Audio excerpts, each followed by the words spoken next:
Hello students, in this video I'm going to demonstrate how to factor completely when given the difference of two perfect squares. 9x to the fourth is a perfect square and 81x to the second is a perfect square. But whenever I factor, the very first thing I always do is I look for the greatest common factor. Each of these terms, when I look at the coefficients, 9 and 81, have a common factor of 9. So 9 is going to be my greatest common factor concerning the coefficients. When looking at the variables, they both have an x, so I'm going to go to the one that has the smallest degree, x to the second. So I'm going to factor out the greatest common factor. I'm going to divide each term by the greatest common factor.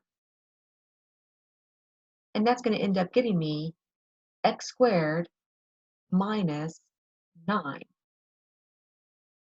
My 9's are going to cancel. Take my larger exponent, which was 4, minus my smaller, which was 2, and I got x to the second.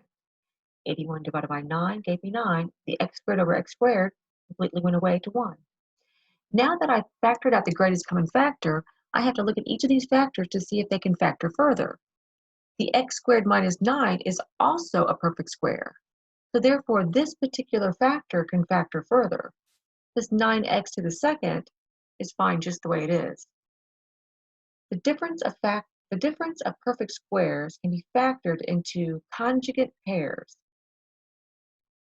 That means one pair is going to be a plus and one pair is going to be a minus. I simply take the square root of the first term. The square root of x squared equals x. That becomes the first term of each of the binomials. Then I'm going to take the square root of the number, not the sign, just the number of the last term. The square root of 9 equals 3. So that's going to become the number that goes in front of each of those signs. Now I reevaluate. Can any of these factors factor further? This is not a difference of perfect squares. They have no common factors, so therefore this has been completely factored. This binomial has been factored into items that are being multiplied. I hope this has been helpful. Have a great day.